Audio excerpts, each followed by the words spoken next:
Hey, Ada. Hi. Welcome back. Thanks for having me. Yeah, no, it's my pleasure. I was thinking I needed to do something big and splashy for number 200. So I was like, who do I know? What Hollywood insider do I know? And I reached out to Ada Singh. You guys remember Ada? She wrote a book on a guide to new Hollywood. And so I said, Ada, who can I get? Who's accessible enough that I could get for number 200? And we got Randall Park. I know. Well, I didn't know if he would do it or not just because he's really busy. But I I knew he know. was like a really good guy, very generous, and he would be amazing. And I knew we Yeah. could ask Yeah, and that okay, he would say no very quickly if it was a no.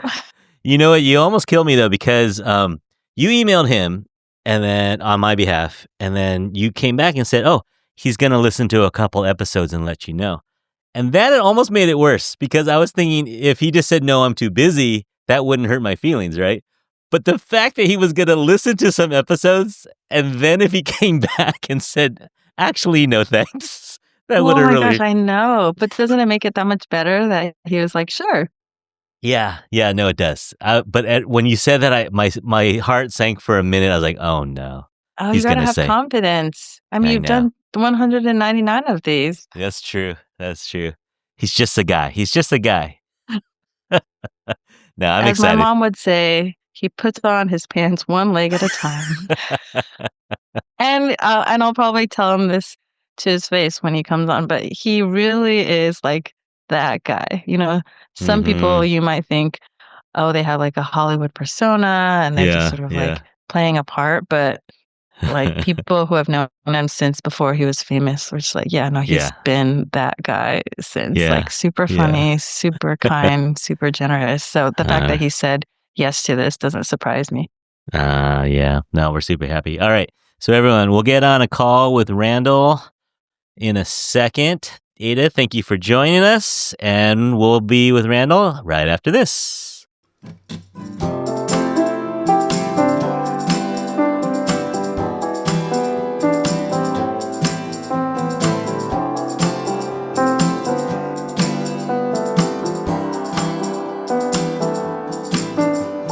Hey, this is the infatuAsian podcast, a show where we aim to illuminate and elevate Asian culture and creators.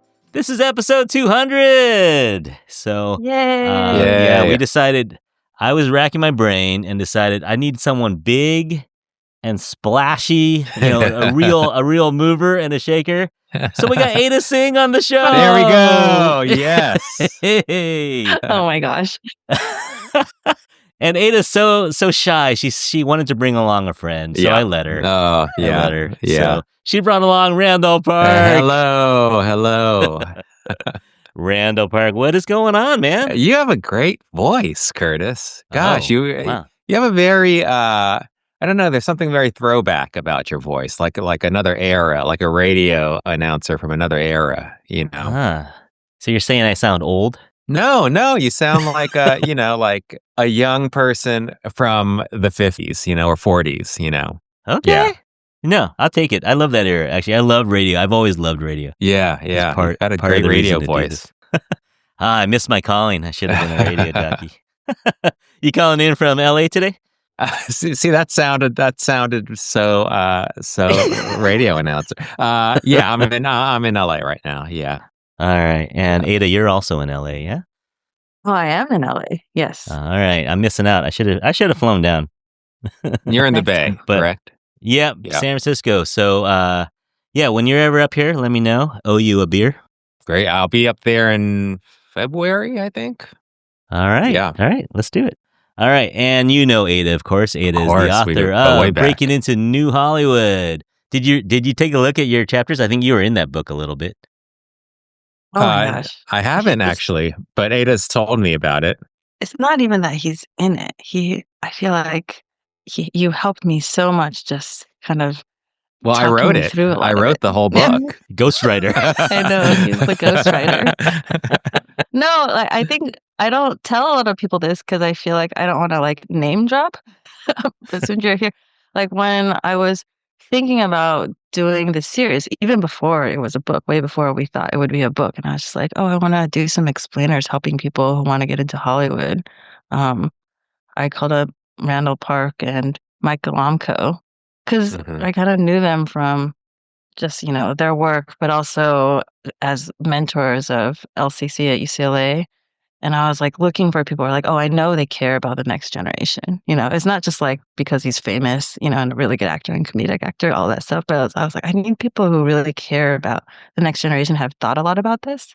So really, I feel like I'm super grateful to you to sort of just have, helped me even think that this was even a good idea. Because I think at first I was like, is this a good idea? Should I even do this? And then just being there, like along the way when sometimes I was like, does this make any sense? No, Because you it's need somebody who totally has good been through idea. everything, Well, we talked about So thank you. we talked about how there were resources that I would have, go to like Samuel French and all those. There were a lot of kind of resources to help actors, but they're not really around anymore. So I felt like a book like that was just very timely and helpful, and then and I'd do anything for Ada. I love Ada. So Oh my gosh. yeah. Oh, so nice. Such a He's the best. Yeah, actually, I know a few people who know you, Randall, and they all said nicest guy. Like what you see on the screen is not an act. He's barely acting. He's just reading lines, basically. No, they said nicest guy. So if he seems nice on TV, that's who he was. That's nice. That's nice. All right, well, we'll put it to the test. We'll try to insult you all hour long here. And we'll Sure. We can break them. We'll see if we can break them. Sure. Can we dig into your roots a little bit? Yeah, of course. Okay, so you're a son of Korean immigrants to LA? Yep. What you were in a show called The Young Rock. If there was a movie called Young Randall, what would that show be like? Were you an artistic kid? Were you a funny kid? That show would definitely be very LA centric because that's where I was born and raised. It would be very diverse because not just because of me and my family, but because all my friends were. I mean, it was very diverse. Just the area I grew up in and the schools I went to, and the makeup of my friends, who I'm still very close to this day. I mean, we it was almost like absurd how it just like perfectly diverse it was, like a Benetton ad. And I was gonna say that. Yeah. And I would say I was like very, I was a relatively shy kid, but around my friends I was very free and silly and always, cracking jokes and stuff. But outside of my friends, I was pretty shy and introverted, and but we were kids running around the city, riding our bikes all around the city, getting into trouble, doing things that I can't believe we did because we were just these good kids who did bad things on occasion. Yeah. Yeah. It feels like a different time, I'm sure too. Yeah, very different. Very different. How about high school? Were you in productions in high school? Were you in debate club? What were you doing in high school? No, I was senior class president. Okay. I was Cool. I was not in not in the arts, even though the school I went to had an arts program. Hamilton High School in Los Angeles had a really great music academy and theater program, but I wasn't a part of that. I was in this humanities program, so we like studied art, but we didn't make art. And I was friends with everybody. I got, there were all these like little pockets of different groups on campus. And I feel like looking back, I was pretty much friends with all those groups. I was one of those kind of floater guys, who just kind of, I felt very at home in any group on campus. Yeah, it was great. It was a very charged time in LA. That was 92. It was during the the LA riots, and so it was very a lot of division on the news. But then in my real life, it was just the opposite. It was like I had just so many friends of different races. Wow. Yeah. So you get into UCLA, English Yep. major. Were you declared English major going in? What was the plan? No, I didn't know. I think the plan was I wanted to go to film school or do something like Oh, really? that. Yeah, but I don't remember why I didn't pursue that. But I just kind of was undeclared for a year or so, and then a teacher there, an English teacher actually, professor encouraged me to like think about writing. Get into Huh. you should get into writing because I'd write these very creative things in the class, and and she really guided me, I think, in a lot of ways to what I'm doing now. She was Wow. very encouraging at a time when I really just was kind of directionless, and so she encouraged me to do the kind of creative writing specialization at UCLA in the English department, and that kind of got me thinking of myself as a writer. Wow. That's Yeah, cool. yeah. Did you take drama 10? Did you take any acting or I did theater take. classes? I did. There were. It wasn't. I think it was like a club, like an improv club or something that I Okay. did for like a year, Okay. which was really fun. And I had never done anything like that. And then through the writing, I got into playwriting, and that's when I kind of got into theater. I co-founded a theater company on campus, and we've been performing, or we performed till I graduated, and then they've been performing to this day. It's I don't know, almost 30 years or something Longest like that. running, is it longest running student theater Yeah, program? yeah. I mean, it's been Yeah. around for a very long time, and it's still going on. So it's Yeah. it's pretty cool. Is that And it's Lapu, spawned a the lot of coyote really that cool cares? alumni. Yeah, yeah, that's right. Lapu the Coyote That Cares theater company, and yeah, a lot of great folks came from that. Folks like Ali Wong and a lot of working actors, but also people on the in the studio side, and just a bunch of people working in the industry. So it's pretty amazing. What was you just wanted to do it for fun? Were you thinking it could lead to a career or? Yeah, it was really just so fun. That's what it was. It was just so fun. And and I love just the camaraderie of it, just working with other folks and putting on shows and advertising the shows, going around campus. We'd go to classes before the classes start, and we'd pull these like pranks on the Yeah. class that would advertise our show, like stage, do like fake fights, and everyone be like, what the hell's happening? And then we'd be like, come to our show, stuff like that. Yeah, we were I love very, it. very rebellious, and we thought we were Yeah. like the greatest thing ever. And, but And you were. on campus at the time, I mean, our shows would be packed. There'd be like lines like Mm. snaking around campus. It was very, very magical, So it was a great kind of introduction for me into possibly pursuing this as a career. It wasn't a slam dunk. It wasn't like, oh, I have to do this. Like, No, the pressures of an immigrant family and yeah. expectations and the belief that it was just not possible. It was just too strong for me to think Hmm. of it as even in any way a viable option. Hmm. Yeah. See this. Ada knows this story. So I was a theater major in college as well, and a little before you. So I graduated in '93. Hmm. And I looked at the landscape, and it didn't look good, and I Yeah. chickened out. Yeah. And I actually did some stuff at Asian American Theater Company with Kelvin Hanyi, and he's Oh so yeah, yeah. good. He's a legend. Yeah. A legend, and even he was struggling as good as he was, and Yeah. the struggle in the 90s and 2000s. I totally chickened out, and I want to tap into where you were at that point. You graduated late 90s, early 2000s. Hmm. What did you see that made you think you should try to do this? Well, I was doing it like in terms of after graduating, a bunch of us who came from that college theater company formed our own theater company, like adult theater Mm. company, and I would write plays for that group, and we would put on shows and do theater runs, and is that around the time I met you, Ada, or or was it before? Yeah. Yeah, That the first time I met you was at a propaganda show. Yeah, that was And it our was group. so memorable Yeah. because I had just started doing journalism too. So I was writing for Asia Pacific Arts, which is a UCLA-based online magazine. And like looking back, I was with my friend Ann Lee, who I'm still friends with, and she's friends with Tim Chu.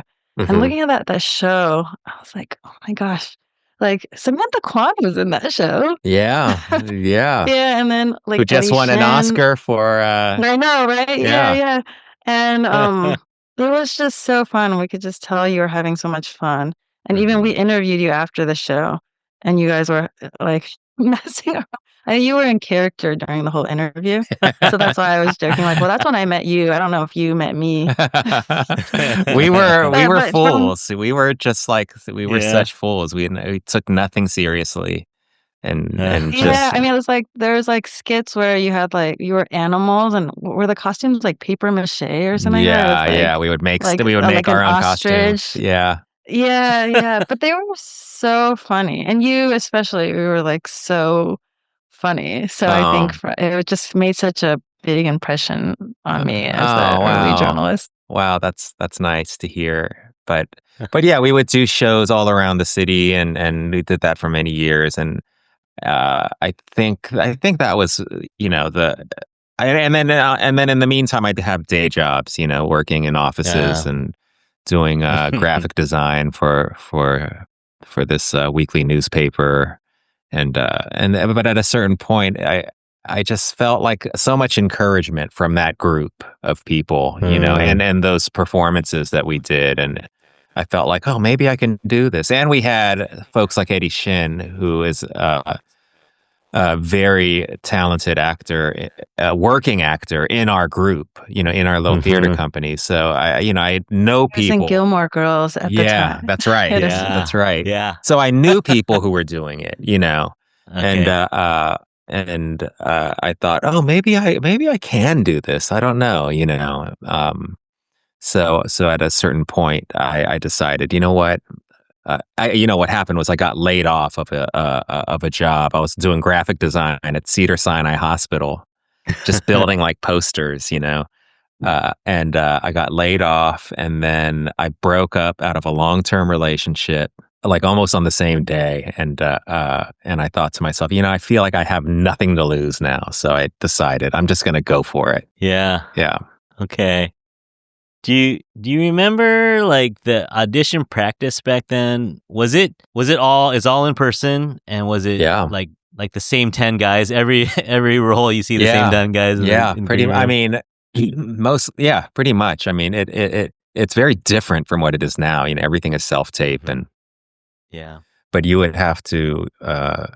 This was before like even they'd email you your sides. This is like I'd have to drive to my agency and pick up the sides from the agency, go to the studio where the casting director was, and sit in a waiting room with a bunch of people who I see at every audition, and and it's tiny waiting room with a door where the casting director is, and you could literally hear the audition taking place on the other side of that door, and you could hear all the producers laughing and clapping, and it just would be so discouraging. I mean, and many years of that, and a lot of failure and rejection, and stuff that my mom warned me about, and it was all true. It was all true.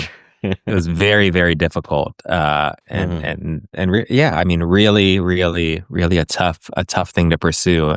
You have your dream, you think you're going to make it, and then you just get kind of hit with these bricks one after another, and it really is a game of perseverance, I think. Like now that you look back on it, how many roles a year do you really actually feel like you had a shot for? Because sometimes you'll see is open call or something, and in your mind, you probably realize, I don't even think I have a chance at this. Majority, I didn't think I had a chance of. I like, and even a casting director told me this, like early on. She told me like, I think you could do really well in this industry, but it's gonna take like time, and it's gonna take like the right thing, because you're very kind of a peculiar kind of you don't fit in a clear pocket, you know. Yeah. And it was and she was right. She was right. It kind of did take me a very long time, and it was kind of a very slow build. Was there in these early years before, before the network stuff, was there a role or a project that you worked on that was kind of an inflection point for you, or like you thought yourself, okay, I can definitely do this? An inflection. I mean, there were so many kind of small inflection points, you know, like Oh. there was a period where I wouldn't say it was like a single role, but a period where I was just booking one commercial after another. And I was Yeah. just doing a lot of commercials, and I probably had like 5, 6 commercials on air at the same time. And it was very surreal, you know. And I thought, oh, I'm just going to be a commercial actor. You know, I could do that the rest of my life, you know, which was a Yeah. ridiculous thing to, you know, believe, because it doesn't work like that. But I Hey, think can I jump those, in? Because yeah. no, because the other time I really met you was I think your first cover story for Coriam Journal. Oh, yeah. So I feel like I can kind of speak to this because I remember that. But that was before the interview and before Fresh Off the Boat. So I actually remember talking to you at that time. And sort of like you kind of had some stuff coming up. But also at that time, even though it was a big deal that Fresh Off the Boat had gotten a pilot and stuff, like nobody really knew if that was actually going to go anywhere, Yeah. you know? Yeah. So I remember kind of asking you about your career, and what you said, I think I do remember that, because you were like, yeah, like you felt like comfortable, and like I feel like you were making a living, right? Which I think for a lot of actors or aspiring actors, you think like, oh, the success is when you're famous, you know, or you're in a No. Marvel movie. But like back then, that was before you had gotten those, what I think most public people would have known you for first. But I feel like you had at least gone to the point where you're like, yeah, I'm like making money doing this, you know, which is like a really, really huge deal for an actor. Huge deal. Yeah. And you know, I started later because of all those things that were holding me back. You know, when I got laid off from that job, I was in my later 20s, you know. So I think I had a little bit more of a mature perspective than a lot of, you know, maybe young actors just come out and find success. I think I kind of, my goal was just to make a living. That was it, you know. And I think at the time when I was with you, Ada, and talking about my career, it was like I kind of felt like I made it, you know, because I was like able to like pay rent and get by, and you know, and just live off of acting. I for once didn't have like a side job, or you know, I wasn't like selling things on eBay. I was like Yeah, just health acting. insurance. Yeah. Well, health insurance, that wasn't even a thing. I was just like, actually, no. At the time, I might have had health insurance. I don't remember, but yeah, I don't think health insurance was even a thing in my head. You know, it was just like pay rent. Yeah, I think a lot of people think of you right now as somebody who's very, very successful and visible, and I think you're a very good example of, you know, somebody to aspire to, because it's also a reminder of, like, I don't think you got famous until, were you like late 30s or something like that? I was like, Yeah, yeah, you had been hustling for a while before you became like a celebrity. I don't even feel like a celebrity, to be honest with you. It's kind of strange. It always feels strange to hear that, because I still feel like a working actor, you know, which to me, again, is like awesome, you know. Yeah. But I don't, I don't, I just don't, it's weird to hear that, you know, whether Do it's true or people not. leave you alone? Is that why? Like, do people don't come up to you and freak out? People do, but it's not like crazy, you know. It's like happens a couple times a day, you know. So it's not like That's a lot. crazy. Do you save all your paychecks? You're not buying Lamborghinis and mansions and stuff? No. Oh, no. I'm not. If I was younger and found success, probably, you know, I'd probably do all the dumb stuff. But you know, I got married before I really kind of started finding some real success, and we had a kid, and you know, There were more important things.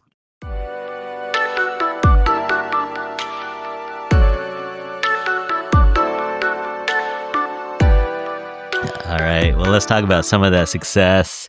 Fresh off the boat, when did you first hear about this project, and did you think you had a shot, or what was it? Well, I did a movie called Sex Tape.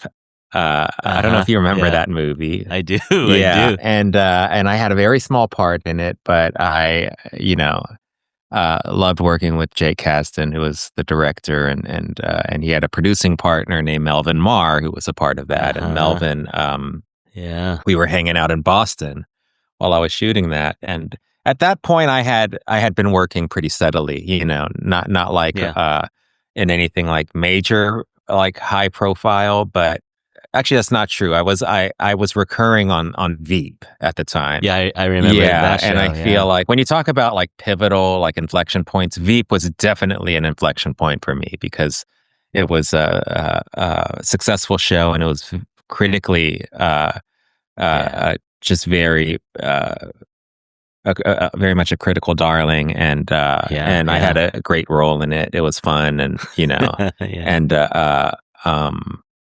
so that I could start feeling things changing a little bit, and I went out to Boston to shoot Sex Tape, and Melvin told me about this book that they're thinking about, making a show out, developing a show out of, and he was like, "Read the book." He gave me a copy.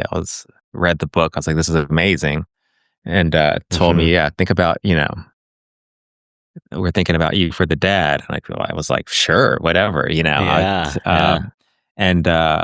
And then several months later, or I don't know if it was a year later or months later, I don't remember, but he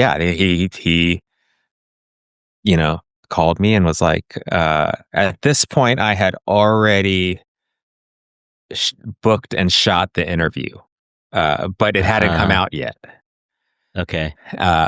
Word around town was really buzzing about my performance in the interview. So a lot of, a lot of people were, it was like a big get, I guess. Yeah. Yeah. And so that was in the ether. And at that point, they were going to make Fresh Off the Boat. They were going to make a pilot. So my name came up and I met with, Melvin, and they pretty much offered it to me. I didn't. Wow. Yeah, I was the only one. I mean, I had to go on tape for it, but I don't think anyone else auditioned for it. And it was kind of crazy because I don't think something like that had ever happened to me especially something that big, where it was I just got a straight up offer, Wow. Yeah. So that's how it all happened. Yeah. And was everyone pretty giddy? I mean, we as an audience, we were giddy, just to see it. It'd been 20 years since All American Girl, and that, that didn't end so well. Yeah. And, well, the pilot was, the pilot, I had done enough pilots at that point that never got picked up. So I kind of felt like, oh, we're shooting a pilot. This is great. And it's amazing that it's an Asian American family on TV, but there's no way they're going to pick this up. That was my thought, So I thought we were going to shoot the pilot. It was going to be great. And then, well, see what happens next pilot season type of thing. But but then they picked it up, and I remember it barely got picked up. It got picked up for the mid-season, Oh, yeah, okay. yeah. Okay. And so we got picked up for 13 episodes, and we shot 13 episodes before it even aired. So all 13 episodes were shot before it even aired, and then during that time, it was like, I can't believe we're shooting a season of this, or half a season technically at the time, because shows of that nature would usually go like 20 something a season, but we shot 13, and every season I'd be like, it's gonna end, and then it just kept going. Yeah, it did. Yeah. Oh man, that's the tough part, right? You're like, you feel like it's doing well and the numbers are what they are, but you just never know, huh? Network is You never know unless you're like a huge success. And we were like, Dick Wolf we or were something. successful, but we weren't, Yeah. it wasn't like, Yeah. A Modern Family, which was the other show, another show Yeah. shooting on the same lot as us at the time. Uh-huh. They were like Yeah. clearly like a behemoth, Yeah. Yeah, I remember. I mean, watching that show, and Ada, chime in with your thoughts too. That was some of the stuff that you did on there was stuff we'd never seen before, outside of our house. Mhm. Like as Asian Americans, immigrants or not, you felt like there's some jokes that a lot of America wasn't gonna get, but you did them anyway. You did them, and you Yeah. made us laugh. And Yeah. Ada, Yeah. what were your thoughts as you watched Yeah, that well, I'm show? Taiwanese American, so I feel Yeah, like having a Taiwanese American family on right. network television, like, this is so crazy. It And was actually trippy. now my kids are old enough to watch it, so I started watching it with my kids. So that's really fun too. It's Mm. really Yeah, fun just to have something like that to yeah. kind of watch with your family. Yeah, I mean, it really like I feel like uh played a part in just like ushering in a real change in the industry, For real, yeah. Yeah. Without that, I feel like we wouldn't have a lot of things, but it Mhm. did help along with other things. It helped kind of usher in this change that I think really shaped the expectations of audiences and it broke through the limitations that were there, and some Yeah. of it is we're kind of reverting back to the old ways, with Huh. what's going on in the world right now. But Yeah, yeah. but it's also kind of always if things feel a little more possible now, Yeah. Yeah, Whereas when I first started, there's no way. Yeah, right. there's no way. There's no way. Yeah. Uh, can we talk a little Jimmy Woo? When did you get the call from Marvel? When did you're already in the Disney family, I guess, the ABC Disney Yeah. family. So that one also started from something that was seemingly completely unrelated. I did a small one day guest star on New Girl, and that episode Okay. was directed by this great, amazing director named Peyton Reed, and I briefly worked with him on it. It was on the same lot as Fresh Off the Boat. Uh, I Okay. worked a day. I was in like one scene, and I would say like a year or a couple years later, I get a call from my agent saying Peyton Reed wants to meet with you, and I was like, oh, okay. And at that point, Peyton had already directed Ant-Man, the first Ant-Man, Yeah, and he yeah. was about to do Ant-Man and the Wasp and the sequel, and he and I just sat and met with him, and we were talking about Jimmy Woo, who I already knew about. I already knew Huh. about the character because if you're like Asian American and into pop culture and comic books, Right. you would kind of know, Yeah. Yeah, yeah. and I was like, oh yeah, that would be incredible, and just expressed my interest. And then the next thing I know, I got an offer to play him in the movie, and yeah, it was very surreal. It was very surreal, Yeah. just to play this character that I existed in the 50s or 40s, I think, a long time ago. Yeah, Yeah. And then they spun you off into WandaVision too. That's it's just yeah. cool, right? You just like got another phone call. You're like, hey, I'll come Another back. phone call. Yeah, another phone call. Meet with Jack Schaefer, who was the head writer and creator, and sat with Jack and in a big conference room, and she had all these things on the walls and broke down the entire series to me, and I was like, "This is such a crazy idea. This is so crazy." It's that And show. yeah, and that show was not supposed to be the first Marvel show on Disney Plus. It was supposed Oh, to. oh. I think it was supposed to come second or third or something like that, because you can't start with such a weird show, It is, yeah. Yeah. It was a risk for sure. Yeah, it was such a risk to have, the majority of the first episode be like a sitcom, it's just like so Black and crazy. white. Yeah, Yeah. yeah, yeah, And yeah. and but it ended up beca- becoming the first show, and it just became this big, huge phenomenon. I think it happened during. Yeah. Was it during COVID that it aired? I don't remember, but it was early. Yeah, it was early, yeah. But it was great. It was just so great to be a part of, and just great people. Really fun. Now, I heard a story, and I'm gonna make a big ask. I heard that you have a bunch of Jimmy Woo action figures somewhere somewhere in the house. Can you put one aside for me? If we ever of meet, course. I'll send you one. How many do you have? It's probably down to like 10 now because I've given away as gifts. Okay. Yeah, Please, yeah. I'll send you one. Yeah, Ada, I'll send you one too if you want one.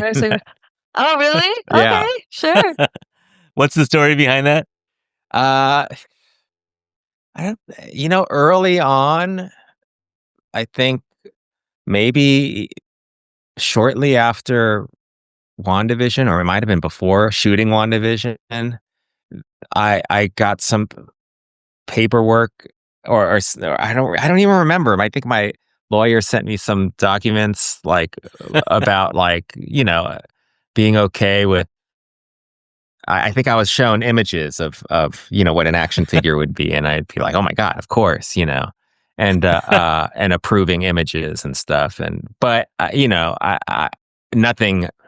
It never came out, so I was like, oh, they probably do it for everyone in the Marvel universe, and then they came out all of a sudden, and I don't think they sold very well though, because they were highly discounted on on Amazon, which is why I had so many of them. What was it like seeing yourself in that was a dream come true. Like an action figure It was very time. cool. It was definitely like I just think it's funny too. I just think it's like so silly and funny and weird, and for me to give them as gifts is just kind of, there's something kind of sadly, there's something sad about it, which I just think is so funny. So, no, forget about making rent and having health insurance. I think having an action figure, that's when you've made it. Yeah, for It's sure. bigger than the dream, right? Oh man, yeah, I don't even know if you dreamed that. Yeah, and I collect Asian action figures, like Asian American pop culture action figures. I have a huge collection. So it's very cool to have myself standing in that sea of Asian API action figures. That's very cool. Yeah. All right. Always Be My Maybe. Who brought this up? You or Allie, or was this like a long time ago, 20 years ago? When did you come up with the idea for that show? Allie and I would talk about it, about making a project together many, many years before. And I don't remember the timeline, but this was very, very early on, and we even like wrote some stuff, like other things, just on our own, Yeah. like TV stuff, or I don't even remember, stuff that never really like we finished. We just kind of started and kind of drifted off on, and then Baby Cobra came out, became this huge phenomenon. And I don't remember how it exactly happened, but we wasn't there an interview where she Yes, that's right. something? That's right. That's this right. is what I'm here for. Yeah. That's right. She was being interviewed for something. I'm working on the Randall Park biography, and I have my notes. Ada is actually, we've talked about this. She's gonna write my authorized biography. But I have that on record. We talked about that, right, Ada? We did, but I didn't know how much you meant it. Oh yeah, it's done. No, it's locked in. It's now. done. But yes, it was. I forgot. It was an interview where Ali Wong. I think I gotta look back. I think she said something like, "Oh, it'd be cool to do a rom-com with Randall Park." I don't know if she said When Harry Met Sally or something like that. And I remember think they asked her what her dream project. Somebody screenshotted it. Yeah, that's right. And then it started getting passed around. Like, oh my gosh, that would be amazing. That did. It became kind of viral, and then Allie was like, "Hey, should we do it?" And I was like, "Yeah, let's write something," And then we hunkered down and wrote over the course of several months. Wrote the script. We brought in our another friend from our old theater company, Mike Alamko, who was mentioned earlier, and helped us finish up the script, and then we made it, sold it to Netflix, and then it all happened very quick, like unusually quick. Yeah, I think really the momentum from that viral kind of thing really kind of helped us. Yeah, that's a new world. You think about that now when you're giving interviews, like maybe I should just say something. Drop it in and the see if universe. people want me to do it. I know, no, because with my luck, I'll float stuff out and no one will say anything, and I'll be like, dang. And maybe I can group this in with shortcomings. I think Always Be My Maybe and Shortcomings was different than Fresh Off the Boat or anything that we've seen before, because it was just Asians living and loving and pooping. Like, this is the life.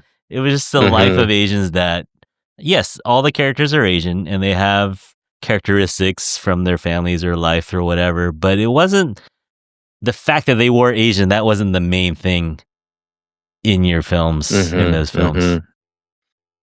Yeah, I think that's kind of the stuff I like, or the stuff I like to watch. It's like kind of everyday stuff based in real places, with real people, and the mundane things are kind of that's fun for me, and so it was cool to be able to tell those kinds of stories. I want to ask you about like your trajectory, kind of finally directing your own feature film, because we talk about how you started thinking you want to be a writer, right? And I think for those of us who remember watching you back in the day, we also know that you directed and wrote your own short films on YouTube and stuff, right? Oh, that's so I right. think Yeah. people have been following your career for a long time. We knew from the very beginning that you were a very good comedic actor, but we also knew that you were a very good writer director. But that kind of took some time, right? So like, was that purposeful to kind of wait until you were ready, or wait until you found the right story, or? Yeah, I think so. I think for me, yeah, because there was that period where I was just making a lot of stuff, video, like online stuff and shorts and web stuff, and it was so fulfilling to do that, to as opposed They're to like really, going really to audition. good if anyone hasn't watched them. They're very silly, highly comedic. They're very silly. Very borderline And offensive. a lot of them star his wife, Jay. Yeah. And it's like him trying to get her back because he did something dumb. It's like a lot of plot. Yeah.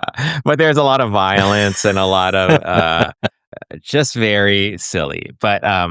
But it was so fulfilling to do that. And I always had it in the back of my head. Oh, I want to keep doing it, but I want to do it like professionally, not just kind of, I want some resources to do it. And then and it just kind of always stayed with me. And then when I did Fresh Off the Boat for the series finale, they let me direct it. And so the very final episode of the series I got to direct, and that was very special. Yeah. And I couldn't believe they let me do that. And it was just very, that experience made me think, oh, I think I could do a movie, And then I did, and some more TV stuff. And then eventually the opportunity for Shortcomings arose, and I kind of was like, oh, I got to try to throw my hat in the ring. Yeah. No, that's very cool. If you haven't seen it, go check out Shortcomings. The timing wasn't fantastic on that, right during the strike, but oh yeah.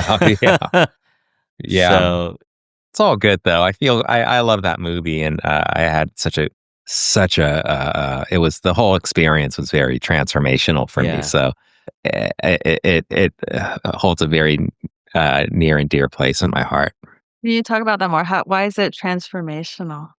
Because I think I never thought of myself as like a leader, really. I've always thought of myself as someone who, contributes to things and does things, kind of my way, and that's my contribution, but not like I just never saw myself as like a leader of a project, which is what a director is, for film especially, and I think that experience kind of showed me that being a leader of a project was very fun, ultimately was so fun for me. It wasn't as stressful as I thought it would be. It wasn't I mean, it was stressful, and it was a lot of work, but I actually like reveled in that work. And I think a big part of that was because, well, the people, all the people involved, but also the project. I was just such a fan of,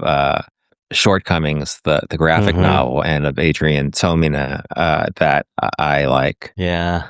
That like really, it just became my North Star to do justice to this and try to make it as good as I can.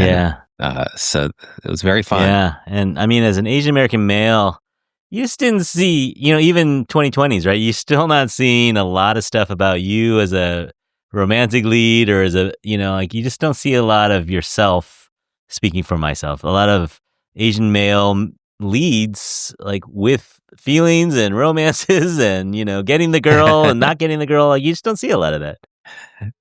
Yeah, well, I mean, Ben definitely it's a lot more complicated than that, Yeah. but he doesn't get the girl. Spoiler alert.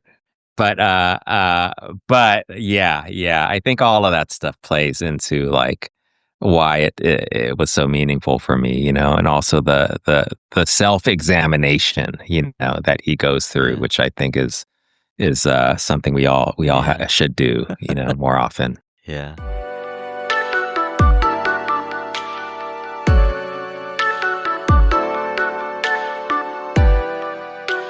All right, I think now we're at a point where I just looked at today your IMDb, and it says that you have like 7 projects in pre-production or filming, or like you are booked. Are you always hungry? You're always like, I got to get more jobs. I need more jobs. Well, half of those are just like sitting in development, and who knows what'll happen. But Okay.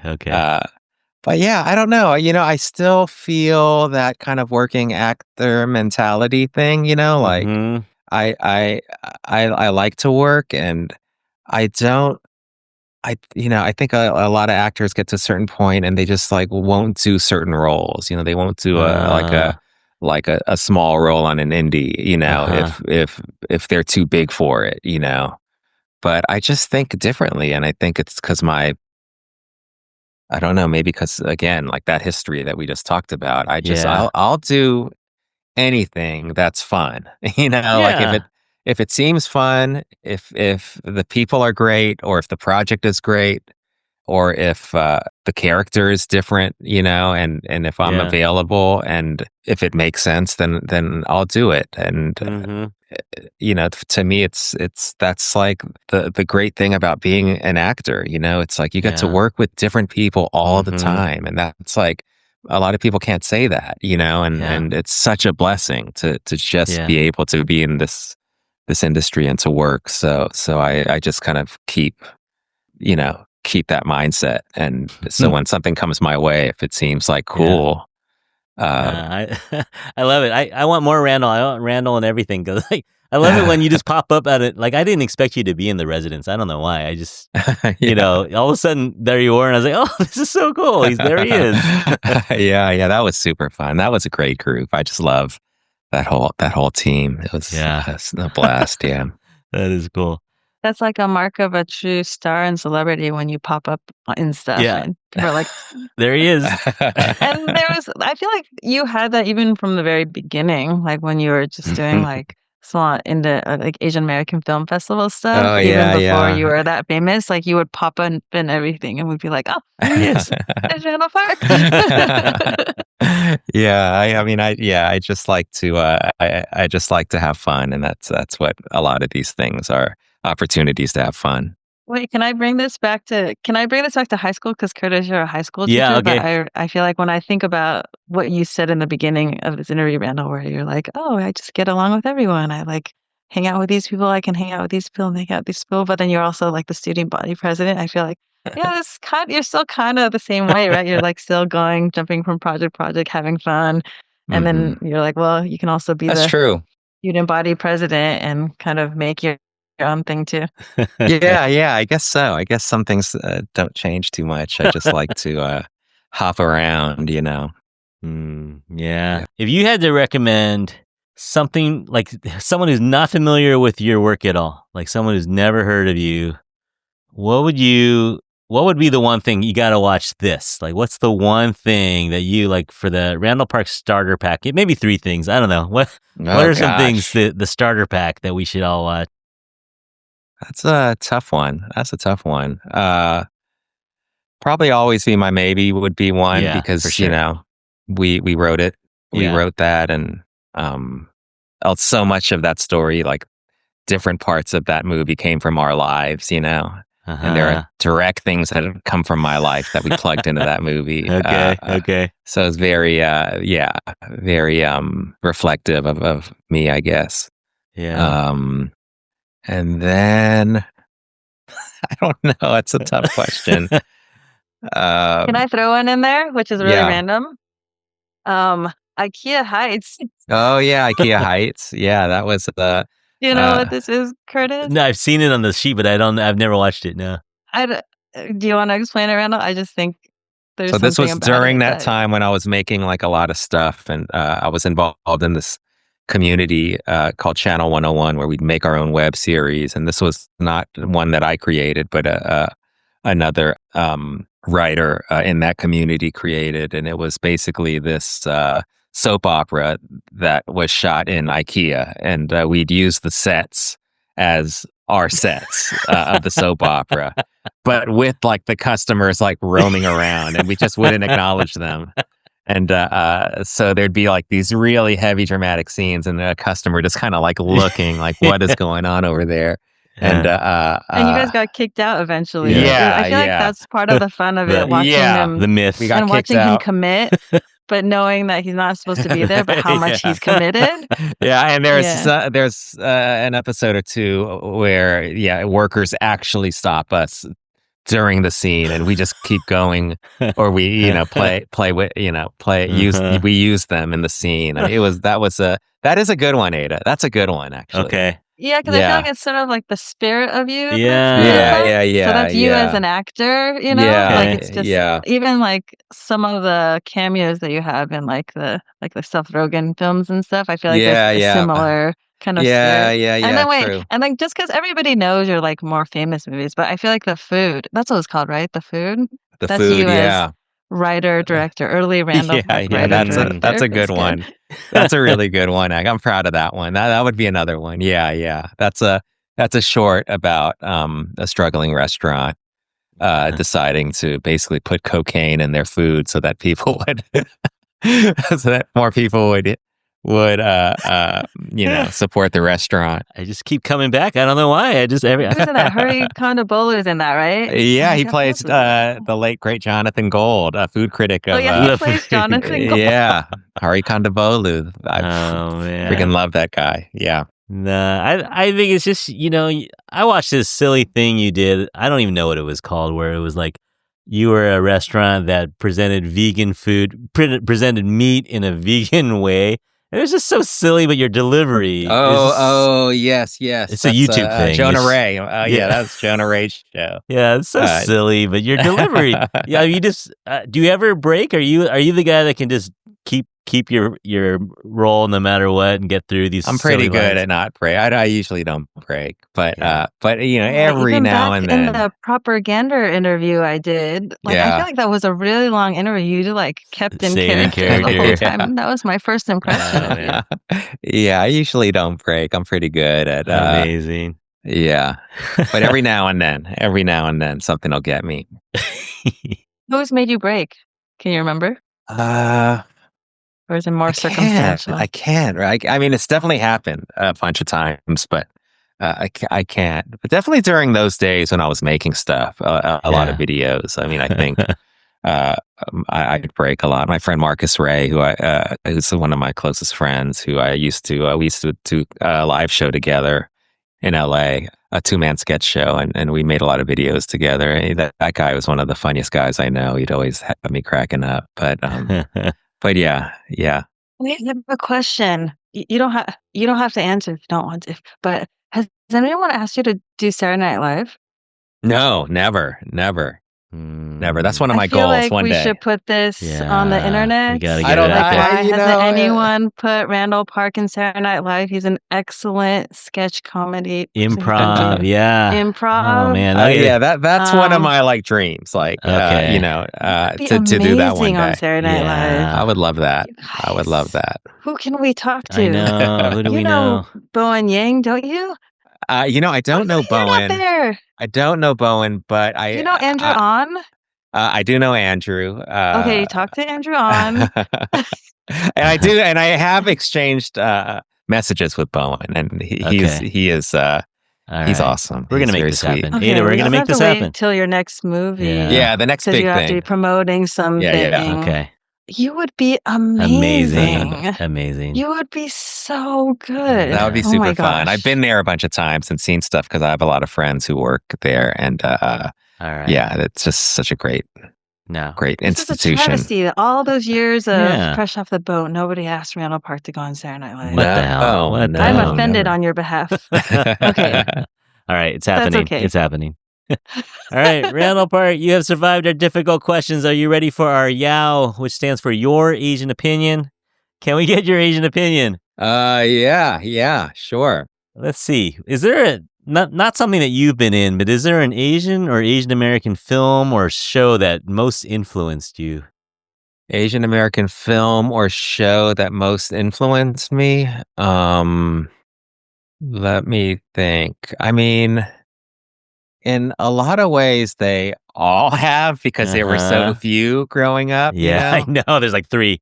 Yeah. Yeah, there were so few, but I think one that really inspired me was Better Luck Tomorrow. Oh, That was very inspiring for me. Yeah. And, this was before I even like was pursuing it, for a living, but it was just kind of wild to me that existed at the time, Ahead of its time. Yeah, way ahead of its time. Yeah. All right, you have amazing comedic timing yourself, and you worked with some of the world's funniest Asian comedians. Who makes you laugh more than anyone else? Is there anyone that cracks you up more than anyone else? You mean like of Asian comedians? Yeah. Like just when you talk to them or just when you hang out, who's the funniest? Oh gosh, I mean, they're all funny. Like they're in different ways, and they all crack me up. It's hard. That's a hard one. I mean, You're friends with all of them, Ronnie's always so funny, and he's the best. Ken Jeong is. I crack up with Ken a lot. Bobby Lee, I did his podcast not too long ago, and I hadn't seen him in ages, but that guy, unhinged. Yeah. that guy's hilarious. Yeah. You just don't know what you're gonna get. Atsuko is so funny. Oh, yeah. Of course, Ali. And I crack up a lot. I didn't think of. I kind of don't think of her as like You're an too Asian close. American. Yeah. But yeah. Sherry Cola. You can. Oh my God, Sherry. So Sherry, good. of course. Yeah. Oh, yeah. Sherry is a force. She's a force. There's so many now. There's another one that even before she got anything really big, I think just even if you're just looking at her Instagram stories, just like her day to day, she's just like doing her thing. I'm like, oh my gosh. So funny. Yeah, and she's such a sweetheart too. She's such a kind, just a lovely human. I just adore her. All right. You've worked with many, many Asian actors. Is there one you haven't worked with that you're really wanting to? I've never. Bowen Yang on Saturday Night Live. Saturday Night Live. Well, Just Bowen for sure. Sorry. Yeah. Bowen for sure. Yeah. I think I'm such a huge fan of Bowen, and I just think he's incredible. I've never worked with Awkwafina nor met her in person. Really? Yeah. Huh. Which is kind of wild because we That have is so many wild. mutual friends. I thought I could have sworn you had. Yeah, but I'd love to work with her. Yeah, who I'm a wouldn't, big yeah. fan of hers. Yeah. Yeah. I mean, those are two of many. Yeah. I mean, there's a lot. All right, and we end with our signature question. Who is your infatuasian? Infatuasian is any Asian that you admire, living or deceased. So, Randall Park, who is your infatuasian? This one, it's a cheat. It's a cheat because it's my daughter. I'm That's not cheating. But I'm genuinely infatuated with her. I'm like obsessed with her. Yeah. She is the funniest person I know.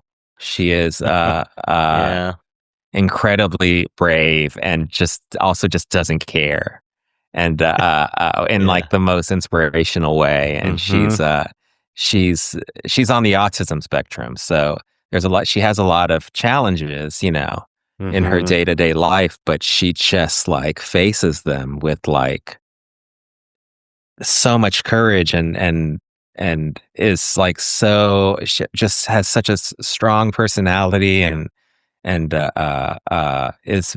she knows what she wants. She's very strong, Yeah. And I don't consider myself a very strong person, so like to see that, get to see that every day in my home is pretty like, it's cool. Very inspiring and kind of mind blowing to me, That's a great. I mean, my wife is also very strong, so I know where she gets it from, but but it's I mean, it's cheating because, of course, I'm gonna, But no, it's not cheating. That's a great pick. That's a great pick. Yeah. Oh man, and I think our daughters are the same age. I have born in 2012.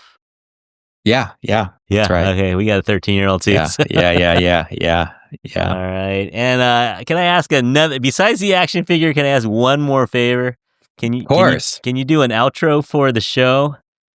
Something along the lines of, "This is Randall Park, blah blah blah blah," and you're listening to the infatuasian podcast. Something Okay, off sure. the dome, maybe. I'm not good at that. I'll quote you. Hey, this is Randall Park, and blah blah blah blah blah blah blah blah, and this is the infatuasian podcast. All right, what a pro! Now this time, can you do it with more feeling though? Can you? Oh my gosh, I put everything into that. This time, do it like you care. Do it like you care.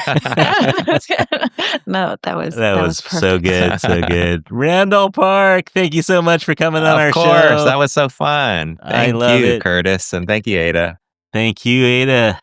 Congratulations on 200th episode. That's huge. Thank you. Oh my you. God, so much work. that is.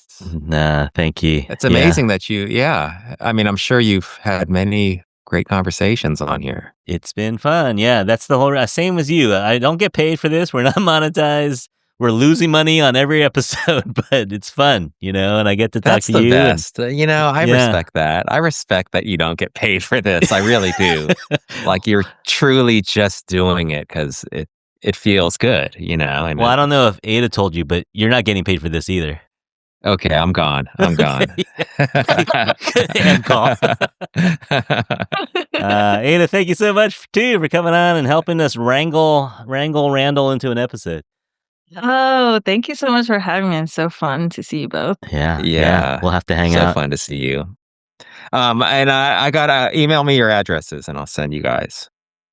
Oh, hey. And then action figure. I wasn't even expecting that. Good. Yeah. So good. All right, everyone out there, thank you so much for listening. On behalf of Randall, Ada, and myself, we hope that you're all happy, healthy, and safe out there. We'll talk to you soon. Bye, everyone. Bye.